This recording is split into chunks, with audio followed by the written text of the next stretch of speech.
दोस्तों, आप सभी का स्वागत है हमारी 1वीं क्लास में। सबसे पहले आपको हैप्पी रक्षाबंधन, है ना। सभी आराम से 1-2 घंटा ख़राब करना, फिर वापस पढ़ने बैठ जाना, ठीक है। आज हम जो टॉपिक करने वाले हैं उसे बोलते हैं ग्लैंड। क्या बोलते हैं? ग्लैंड्स। हमारे एग्ज़ाम की दृष्टि से सबसे इम्पोर्टेंट टॉपिक है, क्योंकि इससे क्वेश्चन बहुत बार पूछे जाते हैं, ठीक है। तो मैं यहाँ पर जितना पढ़ाऊँगा वो सफिशिएंट है और अपने पढ़ते हैं। सबसे पहले ग्लैंड समझने की कोशिश करते हैं। ग्लैंड का हिंदी में बोलते हैं ग्रंथि। क्या होती है ग्रंथि? ग्लैंड वो चीज़ है जो हमारे ऑर्गन तक, जो हमारे किसी भी ऑर्गन में अगर हार्मोन की ज़रूरत है तो हार्मोन डाले, एंजाइम की ज़रूरत है तो एंजाइम डाले, ठीक है। ग्लैंड क्या है कि वो है जो अगर एंजाइम की ज़रूरत है तो हमारे एंजाइम डाले। कोई भी रिएक्शन है उसमें अगर हमारे शरीर को एंजाइम की ज़रूरत है तो एंजाइम डाले, अगर वहाँ हार्मोन की ज़रूरत है तो हार्मोन डाले। उसे क्या बोलते हैं? ग्लैंड्स बोलते हैं। क्या बोलते हैं? ग्लैंड बोलते हैं। ग्लैंड दो तरह की होती है, एक्सोक्राइन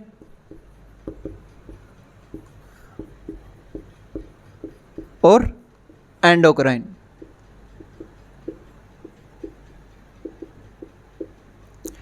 मेरी इंग्लिश थोड़ी सी कमज़ोर है, स्पेलिंग मिस्टेक आप देख लेना। एक्सोक्राइन को बोलते हैं बहिस्त्रावी, इसे बोलते हैं अंतःस्त्रावी, ठीक है। दो तरह की ग्लैंड होती है, एक्सोक्राइन और एंडोक्राइन ग्लैंड।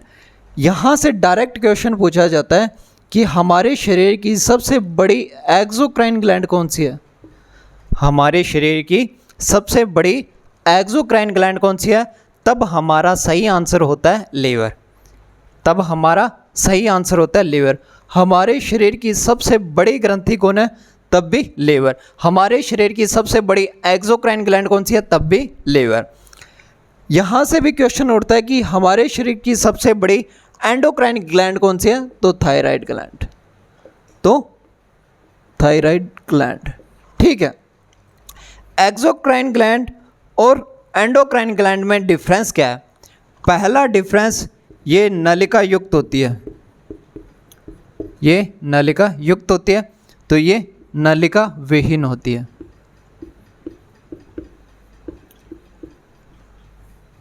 ये एंजाइम का स्रावन करती है।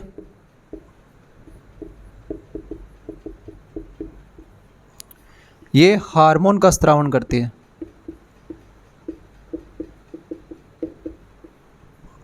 ये सिंपल होती है, ये कॉम्प्लेक्स होती है। ये लार्ज क्वांटिटी में सिक्रेशन करती है, ये स्मॉल क्वांटिटी में, ठीक है।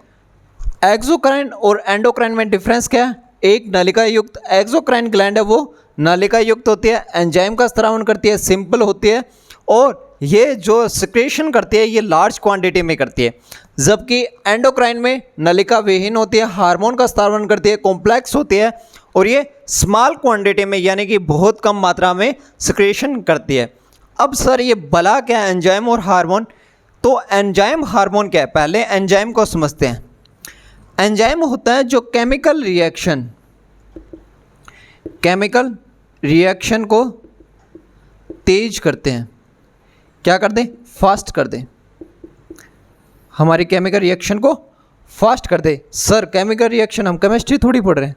एकदम सही, हम केमिस्ट्री नहीं पढ़ रहे, हम क्या पढ़ रहे हैं? बायो में केमिकल रिएक्शन कौन सी है? सर बायो में केमिकल रिएक्शन तो पता नहीं। मैं बताता हूँ मैं किस लिए हूँ, मैं तुम्हें पढ़ाने के लिए और समझाने के लिए हूँ। अब बहुत सारे एंजाइम आप डाइजेस्टिव सिस्टम में पढ़ते हो, ट्रिप्सिन एंजाइम, पेप्सिन एंजाइम। ये सारे एंजाइम क्या करते हैं? हमारे फूड डाइजेशन की प्रक्रिया को तेज़ करते हैं। फूड डाइजेशन की प्रक्रिया को क्या करते हैं? तेज़ करते हैं। लाइपेज हो गया, पेप्सिन हो गया, ट्रिप्सिन हो गया, ये सारे क्या करते हैं? हमारे डाइजेस्टिव सिस्टम में जो भी रिएक्शन होते हैं उसको तेज़ करते हैं। क्या करते हैं? तेज़ करते हैं। इसके बाद में हार्मोन। सर एंजाइम में अगर गड़बड़ हो तो हमारी बॉडी में कुछ गड़बड़ होगी, लेकिन कभी भी आपकी बॉडी में डिसेबिलिटी नहीं आएगी। कभी भी आपकी बॉडी में डिसेबिलिटी नहीं आएगी, कभी भी आपकी बॉडी में सर डिसेबिलिटी तो नहीं आएगी। हार्मोन क्या होता है? हमारी शारीरिक क्रियाओं को तेज करता है, हमारी शारीरिक क्रियाओं को तेज करता है। ठीक है, ठीक है सर। अगर हमारे शरीर में हार्मोन्स की कमी हो जाए, अगर हमारे शरीर में हार्मोन्स की कमी हो जाए तब हम डिसेबिलिटी का शिकार हो सकते हैं, हम किसी डिजीज़ का शिकार हो सकते हैं। लेकिन एंजाइम से सिर्फ क्या होगा? एक रिएक्शन तेज स्लो, बस इतना ही होता है। आप एंजाइम को बाहर से कंज्यूम करके आप एंजाइम को अपने अकॉर्डिंग कंट्रोल कर सकते हो, पर किसी भी हार्मोन को आप अपने अकॉर्डिंग कंट्रोल नहीं कर सकते। अगर आजकल तो वैसे साइंस ने बहुत तरक्की की है, हार्मोन्स के भी हो जाते हैं, पर हार्मोन कंट्रोल करना बस की बात नहीं है, एंजाइम छोटे मोटे बस की बात है, हर कोई कर लेता है, एक गरीब का बच्चा भी कर लेता है एंजाइम को कंट्रोल, एक गरीब का बच्चा भी कर लेता है। आज की बात है, तो गरीब से याद है मेरे को बात। तो आज एक मेरा स्टूडेंट आता है यहाँ पे पढ़ने के लिए अपनी क्लास में, तो कल क्लास की छुट्टी थी, तो मैंने बोला कि रक्षाबंधन है, कल क्लास की छुट्टी रहेगी। तो उसने सामने से पूछा कि सर आपको कहीं जाना है? मैं क्या नहीं नहीं मेरे को कहीं नहीं जाना। कि सर आपकी बहन नहीं है? मैं क्या नहीं नहीं बहन नहीं है मेरे। उसने बोला आपके घर पे कोई आएगा? मैंने कहा नहीं। उसने बोला सर फिर मैं भी एक दिन के लिए क्या जाऊँ, वैसे है तो सैटरडे संडे 2 दिन की छुट्टी है। वो बोला सर मैं भी एक दिन के लिए क्या जाऊँ, मैं आज जाऊँगा, एक दिन रहूँगा, एक दिन वापस आ जाऊँगा। मेरी भी बहन नहीं है, मेरे पापा मज़दूरी करते हैं,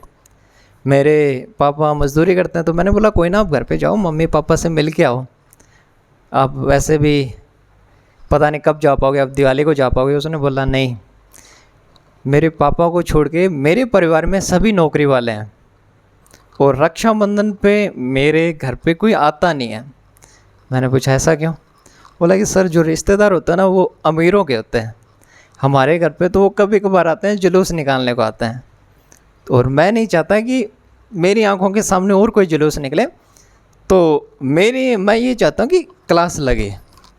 तो फिर मैंने बोला दोस्त आपके एक के लिए स्पेशल क्लास लगाना तो पॉसिबल नहीं है। तो उसने बोला कि वहाँ पर मैं अभी ऑनलाइन क्लास में कुछ और पढ़ा रहा हूँ, ऑफलाइन में मेरी फ़िज़िक्स चल रही है, फ़िज़िक्स में मैं पढ़ा रहा हूँ लाइट।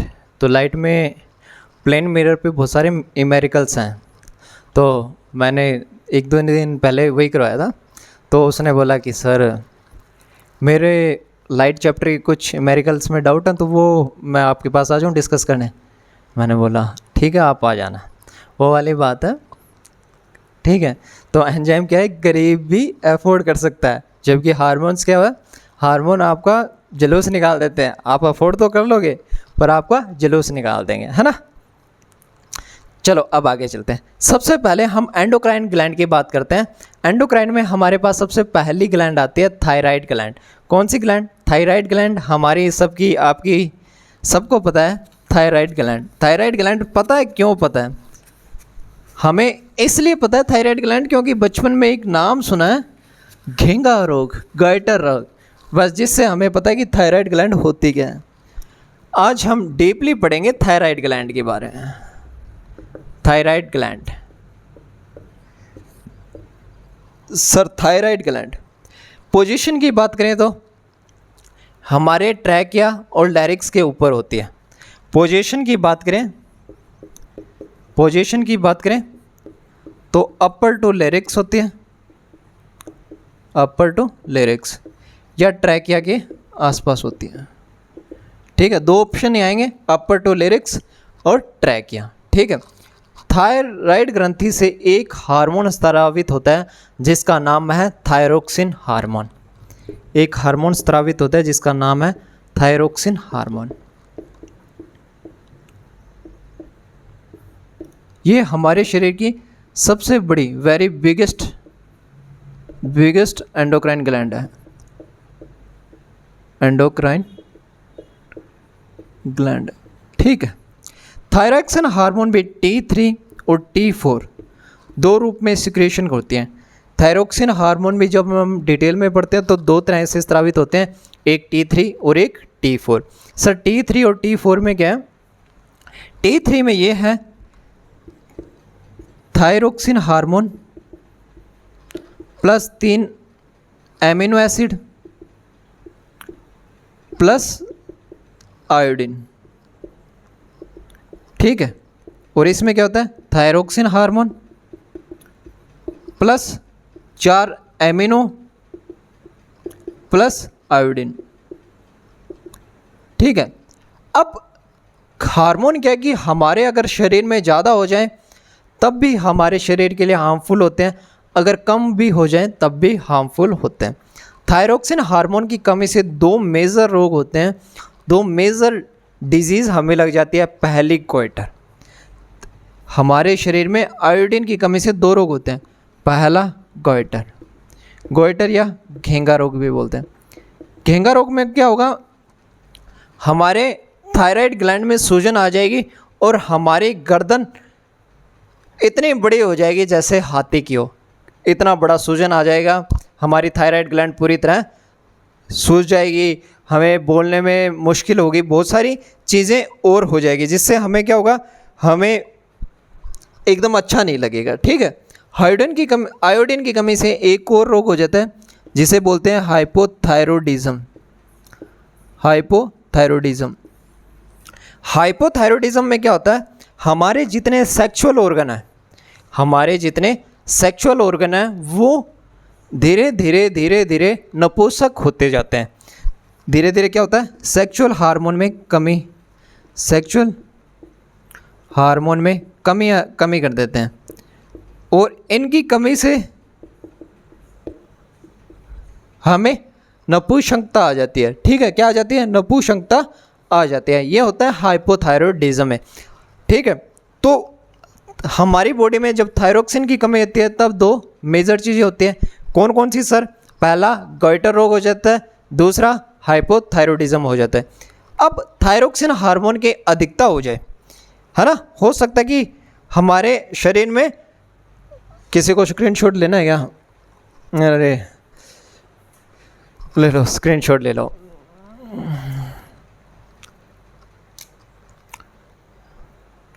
अब तो मैं रफ करूंगा ही।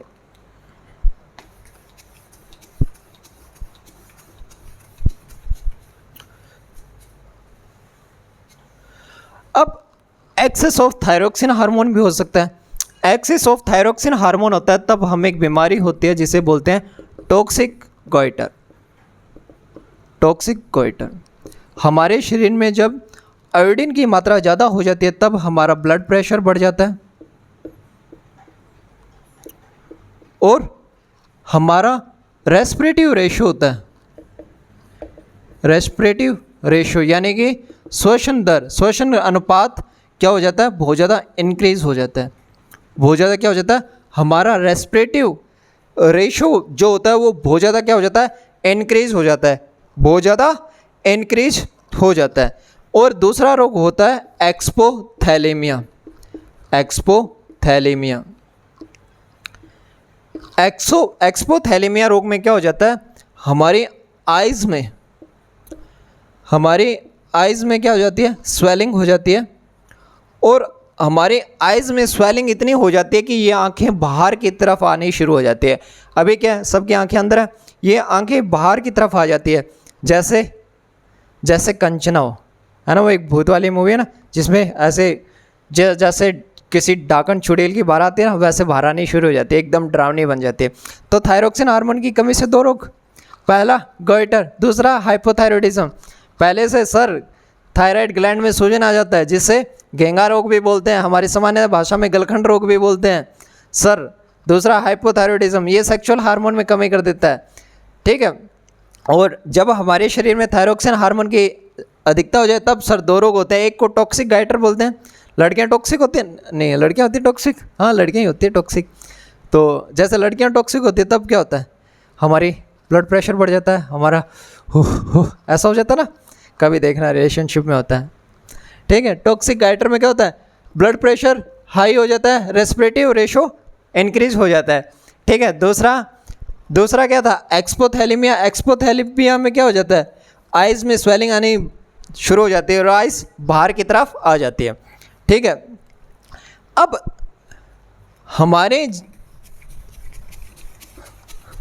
थायराइड ग्लैंड के पीछे होती है, हमारे थायराइड ग्लैंड के जस्ट पीछे होती है। ये अगर हमारी थायराइड ग्लैंड है सपोज दैट, तो इसके पीछे की तरफ एक ग्लैंड होती है ऐसे, इसे बोलते हैं पैराथायराइड ग्रंथि।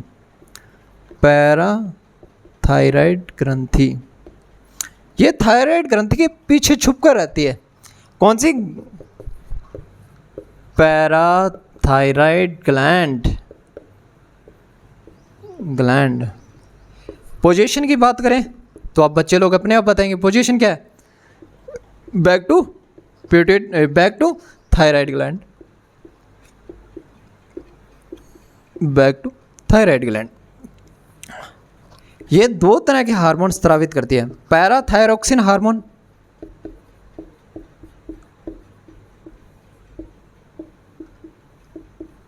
दूसरा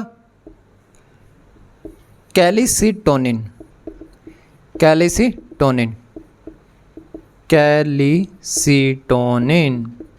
याद हो जाएगा। हिंदी मीडियम, इंग्लिश मीडियम वाले बच्चे तेज होते हैं, उन्हें याद रहता है। पैराथायराइड ग्लैंड से दो तरह के हार्मोन स्रावित होते हैं, पहला पैराथायरोक्सिन, दूसरा कैल्सिटोनिन। अब क्या होता है, हमारे शरीर में कैल्शियम भी है, सोडियम भी है, बहुत सारे और भी मिनरल्स पाए जाते हैं। अगर क्वेश्चन ये आए कि हमारे शरीर में सबसे ज़्यादा सोडियम कहाँ पाया जाता है, तब आपका सही आंसर होगा ब्रेन। हमारे शरीर में सबसे ज़्यादा सोडियम कहाँ पाया जाता है? ब्रेन में पाया जाता है। ठीक है, पर हम बात करें कैल्शियम की। हमारे शरीर में अगर हमारे शरीर में कैल्शियम की मात्रा की कमी आ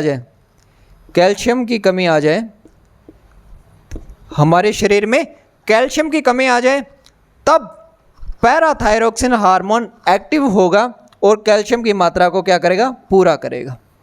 ठीक है, पैराथायरोक्सिन हार्मोन का क्या काम है? हमारे शरीर में कैल्शियम की मात्रा को पूरा करना। अब हो सकता है कि हमारे शरीर में कैल्शियम की मात्रा बहुत ज़्यादा हो जाए। हमारे शरीर में कैल्शियम की मात्रा ज़्यादा होती है, हमारे शरीर में कैल्शियम की मात्रा ज़्यादा होगी। अब क्या होगा? कैल्सिटोनिन हार्मोन एक्टिवेट होगा और कैल्शियम की मात्रा को कंट्रोल करेगा। तो पैराथायराइड ग्लैंड क्या करती है? हमेशा याद रखना, पैराथायराइड ग्लैंड हमारे शरीर के अंदर कैल्शियम की मात्रा को कंट्रोल करती है। ठीक है, कैल्सिटोनिन हो चाहे वो पैराथायरोक्सिन हो। ठीक है, अब इस हार्मोन की डिसएबिलिटी से, इस हार्मोन से हमें जो लोग हो जाता है, हमारा क्या हो जाता है? जो लोग हो जाता है। लड़कियों में एक बीमारी हो जाती है पीसीओडी और पीसीओएस। फीमेल के अंदर एक बीमारी हो जाती है पीसीओडी और पीसीओएस। ये बीमारी के लिए उत्तरदायी कौन सी ग्लैंड होती है? पैराथायराइड ग्लैंड होती है। ठीक है, वैसे रिप्रोडक्टिव ग्लैंड्स होती हैं, पर एक साइकिल बिगड़ना शुरू हो जाता है। आप देखना, ज़्यादातर फीमेल्स में पीसीओडी और पीसीओएस की प्रॉब्लम ज़्यादातर फीमेल्स में होती है, क्योंकि हमारे शरीर में कैल्शियम की मात्रा पूरी नहीं हो पाती, हमारे शरीर में आयोडीन की मात्रा पूरी नहीं हो पाती। और बहुत ज़्यादा, मतलब बहुत रेयर चांस होंगे, ज़्यादा नहीं सॉरी, रेयर चांस में आप उन फीमेल्स से पूछना, वो फीमेल्स बताएंगी आपको कि हमें थायराइड भी है, हमें थायराइड भी है। जिन फीमेल्स को पीसीओडी पीसीओएस की दिक्कत होगी, उन फीमेल से पूछना, लगभग 30% फीमेल्स को थायराइड की प्रॉब्लम भी होती है। ठीक है, पैराथायराइड ग्लैंड प्रोजेस्टेरोन और एस्ट्रोजन हार्मोन का भी क्या कर देती है? डिसेबिलिटी कर देती है। इन दोनों हार्मोन्स का भी क्या करती है? डिसेबिलिटी हो जाती है। डिसबैलेंस हार्मोन क्या करता है? हमारे मूड स्विंग्स लेके आता है। हमारे अंदर क्या लेके आता है? मूड स्विंग लेके आता है। हमारा क्या लेके आता है? मूड स्विंग्स लेके आता है। ठीक है, हमारे अंदर क्या लेके आता है? मूड स्विंग्स लेके आता है। और मूड स्विंग्स आपने नाम किसके मुंह से ज़्यादा सुना होगा? फीमेल के मुंह से कि मूड स्विंग्स हो रहे हैं, मूड स्विंग्स हो रहे हैं। मूड स्विंग्स इसलिए होते हैं क्योंकि उनके इन हार्मोन में चेंजेस होते रहते हैं। पहला चेंजेस तब होता है जब पीरियड्स आने शुरू होते हैं। पीरियड्स के अंदर क्या होता है, इन हार्मोन्स में चेंज आना शुरू होता है, ठीक है। और धीरे धीरे थायराइड में भी चेंज आना शुरू होता है, पैराथायराइड में भी चेंज आना शुरू होता है, जिससे क्या होता है, लड़कियों का मूड स्विंग्स होता रहता है। कभी वो गुस्सा करते हैं, कभी वो कुछ करती हैं, ठीक है। ये थी अपने पास दो ग्लैंड। आई होप तुम्हें बेहतर से बेहतर तरीके से समझ आई होंगी, ठीक है। नेक्स्ट ग्लैंड पढ़ेंगे अगले वीडियो में। Thank you.